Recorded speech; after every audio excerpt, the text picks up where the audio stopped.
Yo, what is up everybody? It's Peace Eye. Welcome to another video. So for today, I'm going to be introducing my carnivore diet, part 2, I guess, because I did the carnivore diet back in late 2018, and I'm now doing it once again. I feel like I'm going to be doing this more often, especially during the colder months when plants aren't going to be as readily available if we didn't have the society that we've built where I can get vegetables and avocados from like Mexico, or for example, and bananas from across the world, and all this kind of crazy stuff where in my current climate, I'm unable to grow that stuff. So naturally I wouldn't be able to have access to that. So living in a colder climate, I'm going to be starting to try to do the carnivore diet moving forward. I made a carnivore frittata. So usually I'll put like, garlic and parsley and other spices. I'll put pepper in it.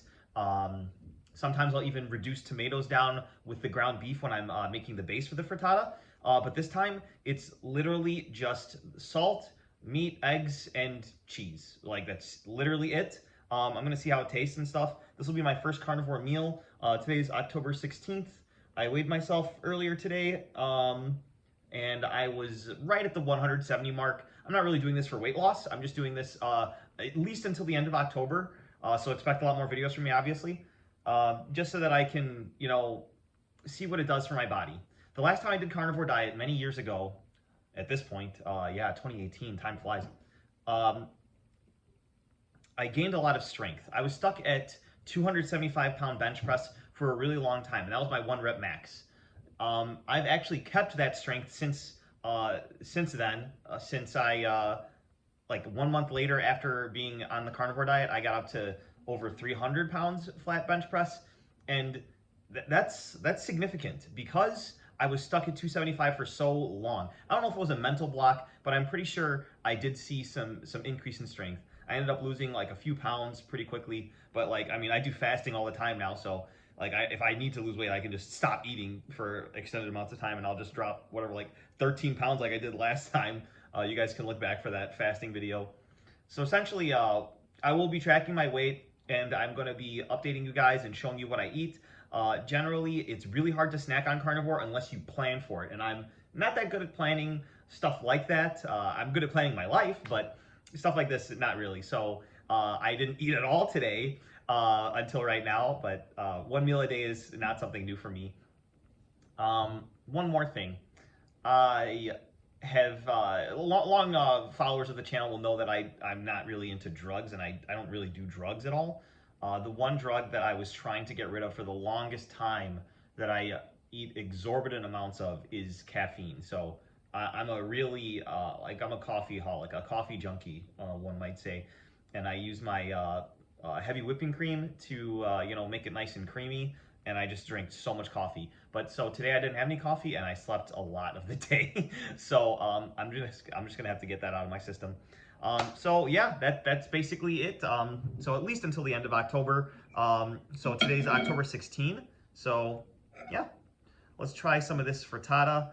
So I don't know what it's gonna be like without any spices, but let's see.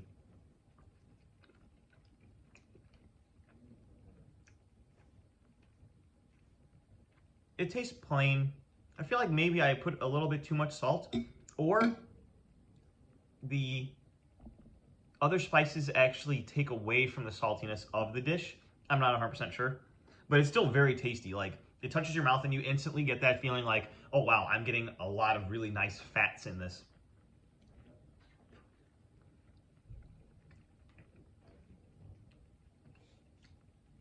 Yeah, just so creamy. Just the way that the whipped fluffy eggs just coat your mouth. Let me go over the recipe really quick for you guys. So normally you'll cook it in some type of like oil. You want to generally cook it in something that's like, not abrasive to you. Like, you definitely don't want to use any like seed oils or something.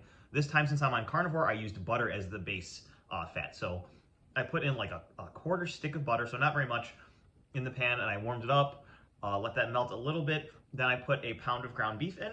I let that cook for a little bit. I flattened it out into a nice patty. It's at that point where you would add your salt and pepper, and then some garlic, either powder or flakes or fresh.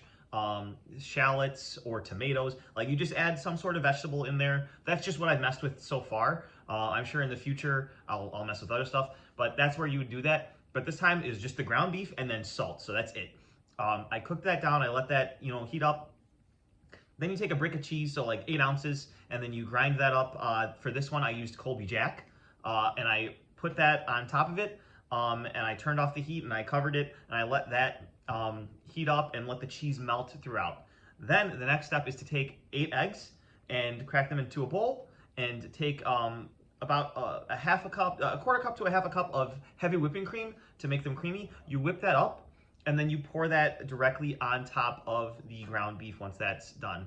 You preheat your oven to 350 degrees, and that gives you just enough time to take about a quarter of a package of cream cheese, and then, kind of just smush it down, and then use it as like a covering. So you just like put it in multiple spots over the top of the frittata, basically on top of the egg that you just poured down. And then you take another portion of cheese. So I took a half a brick of cheddar cheese, extra sharp cheddar cheese, and I grated that on top, and that covered essentially the whole pan. After that, you take your pan, you throw it into the oven. The instructions that I found for it when I initially started making frittatas instead of pizzas was to actually leave it in for 20 minutes at 350. What I do is I leave it in for 15 minutes at 350, and then I switch it over to the broiler setting. I put it on high, and then I cook it the remaining 5 minutes, which gives it this nice golden crust on top, much like it would a pizza.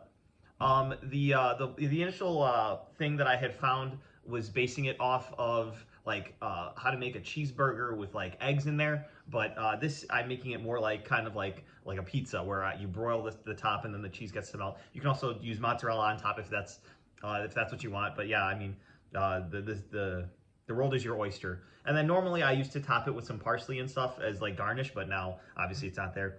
But anyway, so that's just my one meal today. I'm probably gonna have a steak tomorrow night, so there'll probably be another video at that point then. So I'll just let you guys know how I'm doing, if I'm still alive and whatnot, and I'll see you guys in the next one. So happy carnivore diets to you. Bye.